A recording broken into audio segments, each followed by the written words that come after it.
రాజకీయం ఓ స్థాయిని దాటి మరీ రాజకీయం చేస్తున్నామంటే నిజంగా అది రాజకీయం అనం, రౌడీయిజం అనక తప్పని పరిస్థితి వస్తుంది.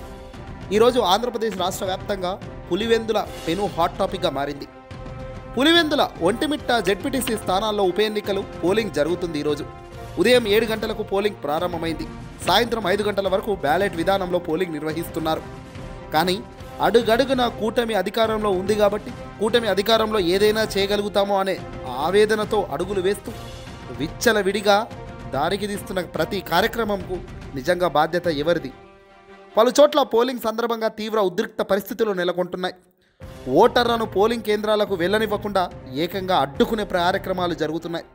ఎక్కడ ప్రజలు వెళ్ళి వాళ్లకు సంబంధించిన వ్యక్తులకు ఓట్లు వేస్తారో అధికారంలో ఉన్నప్పటికీ ఓటమి చవి తీసుకోలేక పరిస్థితి ఈరోజు కూటమికి ఏర్పడుతుంది. ఇక్కడ ఒక విషయం చాలా క్లారిటీగా అర్థమవుతుంది. జగన్ గెలుపు ప్రభంజనం కన్నా సునామీ కన్నా వేగంగా రాబోతుందిరా అనేది. ఎందుకయ్యా అంటే సొంత నియోజకవర్గం జగన్మోహన్ రెడ్డి గారి సొంత గడ్డలో ఇంత దారుణంగా కూటమి చేస్తున్న అరాచక పనులను చూస్తుంటే రాష్ట్రం మొత్తం కూడా నిజంగా షాక్ అవుతున్నారు. ఒక చిన్న ఎన్నికల్లో ఇంత స్థాయిలో మీరు విర్రవీగుతున్నారంటే మీ ఓటమి ప్రారంభమైనట్టే, పక్కవాడి గెలుపు ఆరంభమైనట్టే అంటున్నారు పెద్దవాళ్ళంతా కూడా.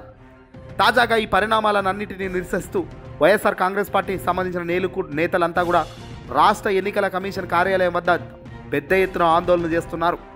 ముఖ్యమంత్రి చంద్రబాబు నాయుడు అలాగే డిప్యూటీ సీఎం పవన్ కళ్యాణ్ సారథ్యంలో రాష్ట్రంలో అధికారంలో ఉన్న తెలుగుదేశం పార్టీ, జనసేన, భారతీయ జనతా పార్టీ సంకీర్ణ కూటమి ప్రభుత్వానికి వ్యతిరేకంగా నినాదాలు చేస్తూ గట్టిగా వాళ్ళ గలం వినిపించే కార్యక్రమం చేస్తున్నారు. ఇది కరెక్ట్ కాదు, మీరు ఇలాంటి చర్యలు చేస్తున్నారు, రాబోయే రోజుల్లో ఇంతకన్నా రెట్టింపు ఉంటాయని పదే పదే చెబుతున్నప్పటికీ వాళ్ళలో మార్పు లేదు. సరే కదా, తెగింపు చర్యలకు శ్రీకారం చుడుతున్నారు. మాజీ మంత్రులైన అంబటి రాంబాబు, వెల్లంపల్లి శ్రీనివాస్, శాసనమండలి సభ్యుడు అప్పిరెడ్డి, మాజీ ఎమ్మెల్యే మల్లాది విష్ణు తదితరులంతా కూడా ఈ నిరసనలో పాల్గొంటున్నారు. పులివెందులలో గతంలో స్వేచ్ఛాయుత వాతావరణం తీసుకొచ్చాం. ఒక రాజకీయం అంటే స్వేచ్ఛగా, ధర్మంగా, నీతిగా, నిజాయితీగా అడుగులు వేసే రాజకీయం ఉండాలి. కానీ లైన్ దాటి రాజకీయం చేస్తున్నామంటే అది రాజకీయం మనం రౌడీయిజం అంటాం. పోలింగ్ జరగట్లేదని నియోజకవర్గంతో ఏమాత్రం సంబంధం లేని వాళ్ళని తీసుకొచ్చి టీడీపీ నాయకులు ఓట్లు వేయిస్తుంటే కండ్లారా చూస్తున్న పక్క పార్టీ వాళ్ళు ఊరుకుంటారా? కండ్లారా చూస్తున్న పక్క పార్టీ వాళ్ళు సహిస్తారా? ఇక్కడ కాదా గొడవలు స్టార్ట్ అయ్యేది? గొడవలు స్టార్ట్ చేయిస్తున్నది కూటమి అయినప్పటికీ ప్రతిదీ కేసులు మాత్రం వైసీపీ వాళ్ళ నెత్తి మీద వేస్తున్నారు. ఒక్కో గ్రామంలో 100 నుంచి 300 మందికి బయట వాళ్ళను తీసుకొస్తున్నారట. తమకు అనుకూలంగా ఓటు వేయాలని వాళ్ళని బట్లాడుతున్నారు.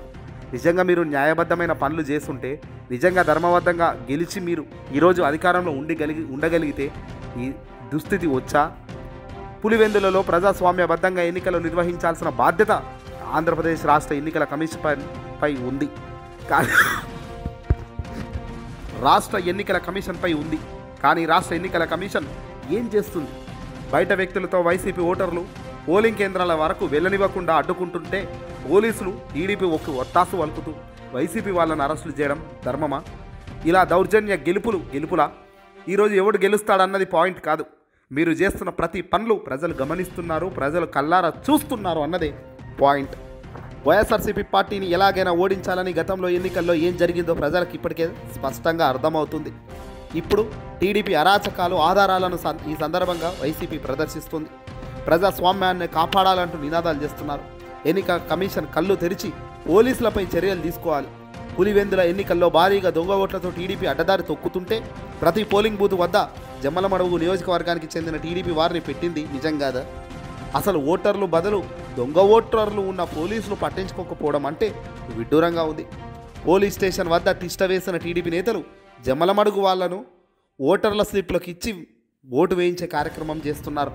దొంగ ఓటర్లకు దొంగ స్లిప్పులు పంచుతూ పోతుంటే కళ్ళ ముందు కళ్ళార్పకుండా చూస్తున్న పోలీసులకు నిజంగా సల్యూట్ కొట్టాలా? ఏదేమైనా ఈ పరిణామాలన్నీ కూడా వైఎస్ఆర్సీపీ పార్టీ అధినేత మాజీ ముఖ్యమంత్రి జగన్మోహన్ రెడ్డి గారి దగ్గరికి వెళ్ళాయి. జగన్ తాజాగా ఈ పరిస్థితులపై ఆరా తీయడమే కాదు, ఏకంగా ఉదయం ఆయన బెంగళూరు నుంచి తాడేపల్లికి పార్టీ కేంద్ర కార్యాలయంకు చేరుకున్నారు. అక్కడి నుంచే వైఎస్ అవినాష్ రెడ్డి, సతీష్ రెడ్డి, ఇతర పెద్ద నాయకులతో ఆయన చర్చలు జరుపుతున్నారు. న్యాయంగా, ధర్మంగా లేని ఎన్నికలు వచ్చే ఫలితాలు ఖచ్చితంగా ప్రజలు తిరస్కరిస్తారని, గెలిచినా ఓడినా ప్రజలిచ్చే తీర్పే అల్టిమేట్గా ఫైనల్ అని ఇలాంటి దొంగ ఆటలు ఎన్ని ఆడినా, దొంగ పనులు ఎన్ని చేసినా అల్టిమేట్గా న్యాయమే గెలుస్తుంది అంటుంటారు.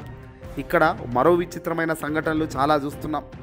ఓటర్లు మమ్మల్ని ఓటు వేయనీయండి బాస్ అంటూ ఏకంగా పోలీసుల కాళ్ళు పట్టుకొని బతిమలాడే పరిస్థితి దేశంలో ఏ ఇతర రాష్ట్రంలో బహుశా మీరు చూసుండరు.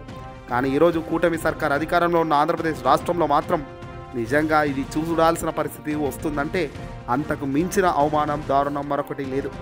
పోలీసులు ఓటు వేయకుండా అడ్డుకుంటుంటే, టీడీపీ నాయకులను అడ్డు పెడుతుంటే, అలా కాదండి మమ్మల్ని ఓటు వేయనియండి, మా గ్రామంలో పోలింగ్ బూత్లో మా ఓటును నమోదు చేయనియండి అని స్వయంగా ఓటర్లు చంద్రబాబుకు సంబంధించిన వాళ్ళు కాదు, వీళ్ళు సామాన్య ప్రజలే ఏకంగా టీడీపీ వాళ్ళకు చేస్తున్న అరాచకాలకు తట్టుకోలేక కాళ్ళు పట్టుకొని బట్లాడుకుంటున్నారు వాళ్ళ ఓటును వినియోగించుకుంటామని. ఇంత దారుణంగా ప్రజాస్వామ్యంలో ప్రజలిచ్చిన తీర్పుకు సైతం అంతిమంగా న్యాయం జరిగే పరిస్థితి లేనప్పుడు నిజంగా ఆ తీర్పు ఆ ప్లేస్లో కూర్చున్న వ్యక్తులకు ఆ అధికారం, ఆ హోదా ఉన్నట్ట కోల్పోయినట్ట. దమ్ము ధైర్యం ఉన్నవాడు నాయకుడిగా ఉండి చలామణి అవ్వాలి రాజకీయం, అంతేగాని రౌడీజం చేస్తూ రాజకీయం చేసే వాడిని నిజంగా గొప్ప లీడర్ అని ఎప్పటికీ ఎవడు అన్నాడు.